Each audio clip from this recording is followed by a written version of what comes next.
Hello, my cubs, and welcome back to the Cozy Den. We are, of course, still loitering here at the Sleeping Giant Inn in Riverwood Skyring. However, today we are doing something a little bit different, as we are going to be reading our first non-canon entry into the series here. Those of you who have already seen the recent first episode of our new Let's Play series will know that we inadvertently spent most of the episode exploring a particular mod. That mod is called the Masmeri, A World of Their Own. I will leave a link in the description below for those interested. However, since we came upon that mod far earlier in the playthrough than expected, I thought I would pull a piece of literature from it which gives a lot more exposition on the race and everything about them, really. This is still an in-game book, and it's an in-game item, so it still fits our criteria. It is just the fact that it is non-canon, but hopefully lore-friendly. So, let me know what you think of this one, and if there are any other particular mods that you would like to see explored in this same way, then let me know in the comments below. But for now, grab a drink from the bar and pull up a bench by the fire as we delve into the world of the Masmeri. The Masmeri, or Masmeri, as more frequently referred to by other Mer, translates literally to Moon's Shadow Elves.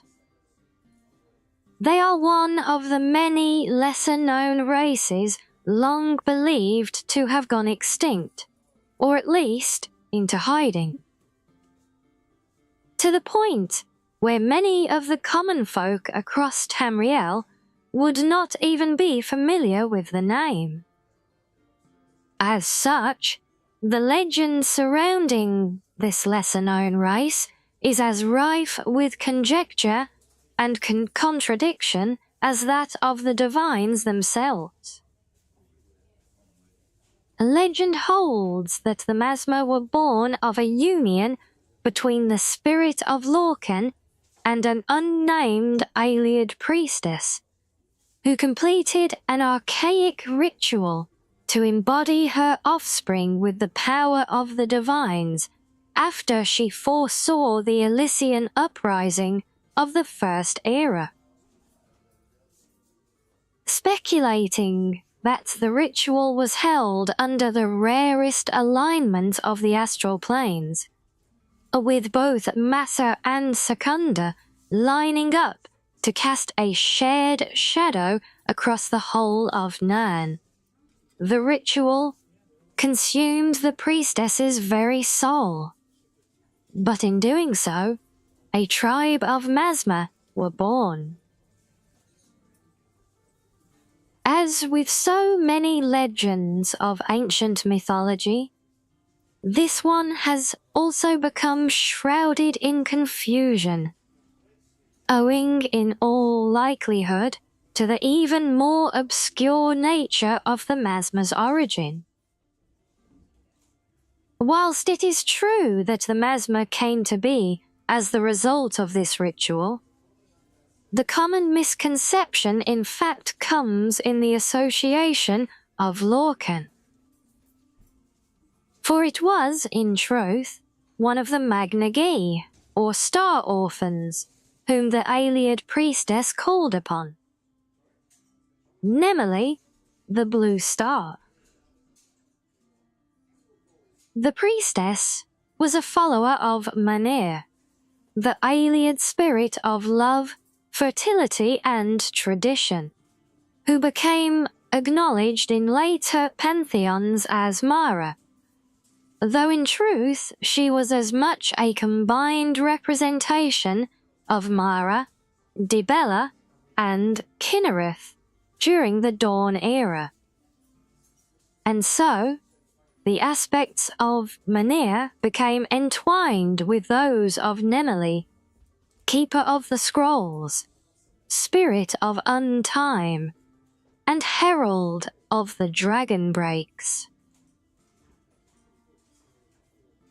What the priestess did not account for at the time was Nemele's penchant for hiding from Nern.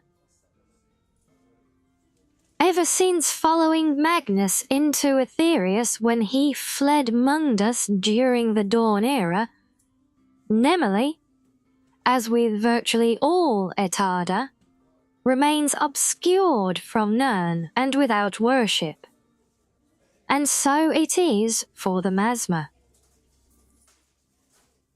The Ayleid-born race became the living embodiment of Nemele, as her only connection with Mundus and Nern, appearing most frequently around the end of an era, when the blue star can be seen by the light of day.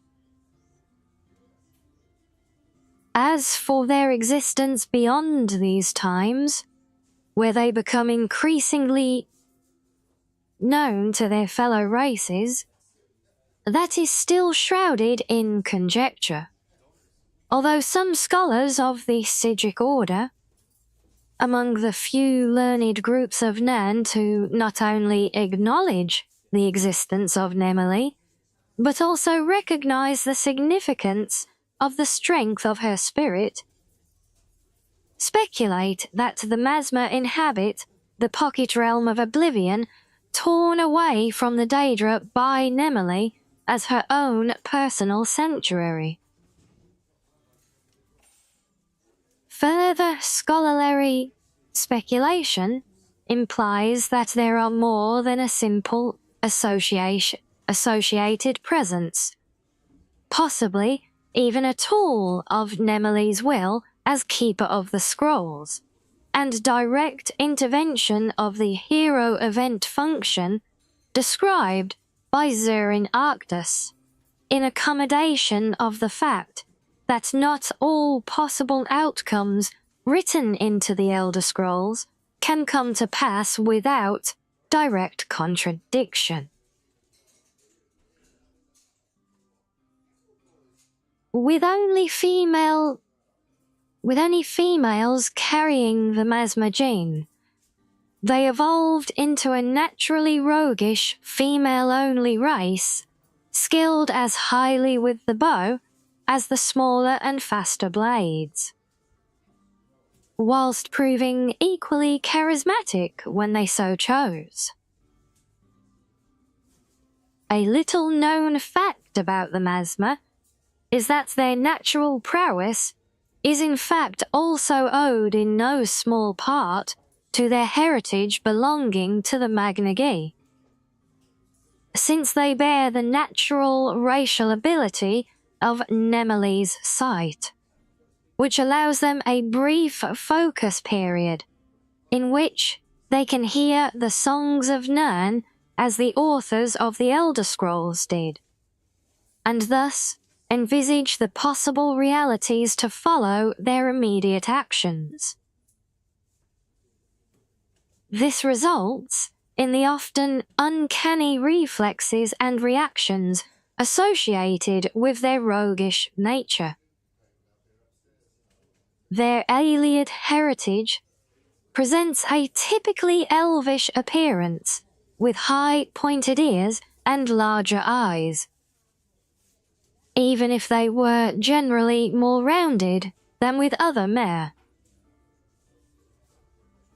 Further blessed by a distinctly long lifespan, which is speculated to range in anywhere from 500 to 1,000 years or more.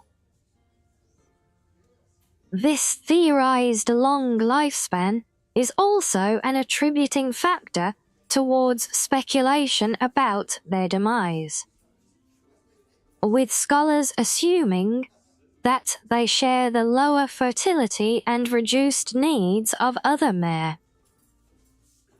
This would seem to hold with the purely female nature of the race, as having evolved in a similar fashion to Altma, insofar that they are theoretically capable of breeding with any other race, be it man, mare, or beast, and produce a purely Masmer offspring.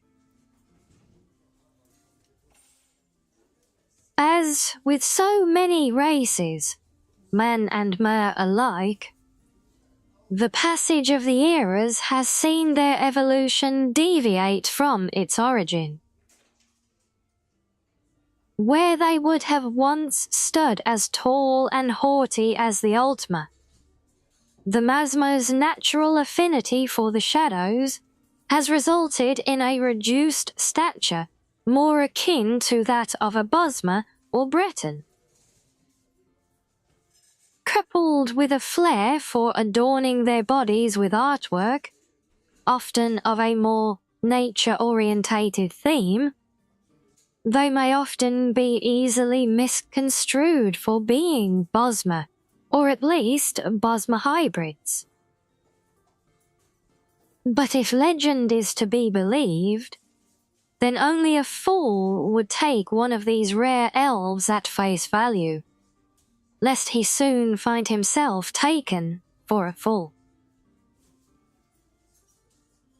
Whilst a seldom few ever get to claim having met a Masmer, at least that they know of, just about every accounting of their appearances throughout history seems to hold a common theme. One of a mysterious aura surrounding the Masmer, which seems to influence all they come into contact with. Coupled with an equally consistent tale of their coming and going like a whisper on the wind, it is easy to see how a sense of wonderment, even borderline reverence, has formed over the ages when it comes to this particular race. As for how much is fact and how much is fiction, that can only be judged by those lucky enough to be aware of the next encounter. Well, there you have it, cubs. Hopefully you've enjoyed something a little bit different today. And again, if you would like to explore non-canon content from other mods outside of our Let's Play series, then do let me know below. And otherwise, don't forget to like and subscribe if you enjoy this content, as it really helps to support the channel and means a lot as well to me. So now, until next time, my cubs, stay cozy.